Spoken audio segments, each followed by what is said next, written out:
Good afternoon, Professor Smith. This is Phil Persing checking in for assignment 13.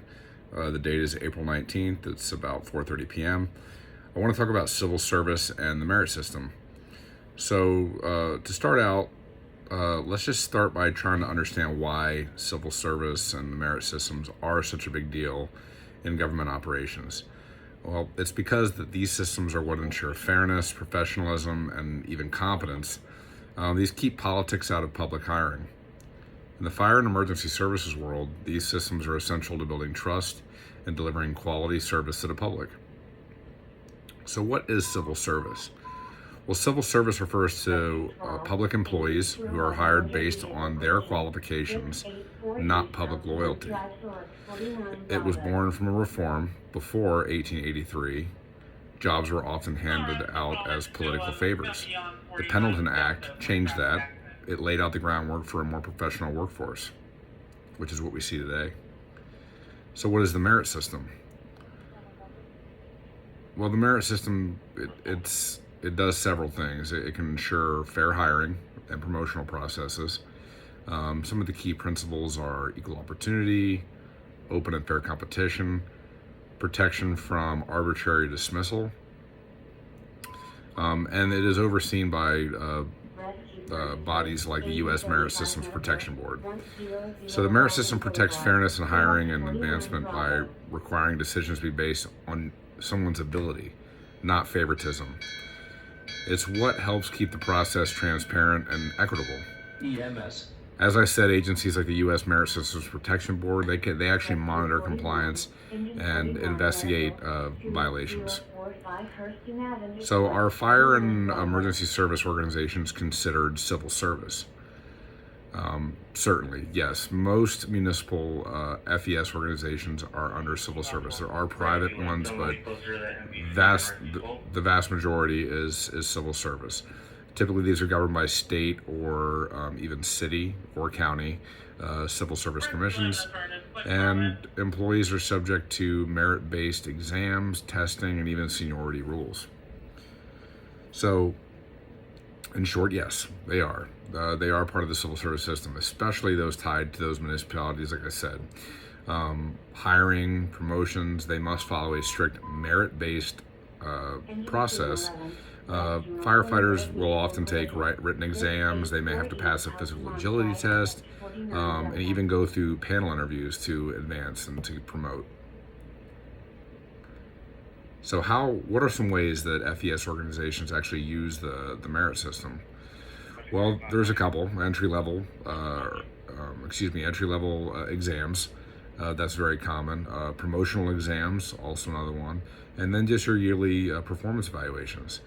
So within FES, merit systems are deeply ingrained.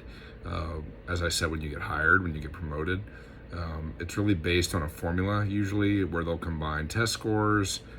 For promoting, it might even count like time in service, educational background. This process ensures that the capable individuals move up, which really does help with morale and professionalism. We don't want the good old boy system where maybe the fire chief really likes somebody and they're golfing buddies, so they promote them, even though maybe somebody else who was much more capable and competent was there and available, but they didn't get it because they're not friends with that person. So this ensures a nice, fair system for us. So what are some ways that outsourcing and privatization can affect civil service?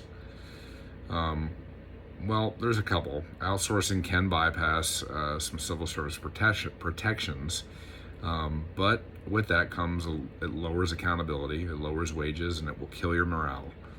A lot of these private services also they don't have transparency. They're not held accountable in the same way as civil service is. So here's the catch: when public services get outsourced, civil service rules really a lot of the times don't apply. And again, like I said, this can mean lower wages, less oversight, and really in the end, what that does is it reduces the quality. So the employees themselves lose protection, and then the public will lose control over essential services like firefighting and EMS. So can unions help? Absolutely. Unions are key allies in protecting civil service workers. They fight for job security, they fight for fairness, and also, and really mainly, especially in the beginning, was safe working conditions. And that was really what brought unions about. When governments talk about outsourcing, unions can negotiate to resist those changes. And if an employee is treated unfairly, the union provides a legal path for that employee to find justice. So, to kind of wrap up, just there's a couple things, like protecting what works, right, in civil service. The civil service is professional and is accountable to the people. Merit systems that are in place, they're fair, and they go against political hiring. I would just say that in closing, civil service and merit systems are crucial for good governance. They keep things fair, competent, and really above politics, especially today when politics seem like it really has separated people, but this keeps it out of it. Fire and emergency service systems really do thrive under these systems, but we really have to be careful to stay vigilant against threats like outsourcing, and really one way to do that is to continue to maintain strong unions within our fire departments. That's all I've got. I hope everybody has a great Easter. Have a good day.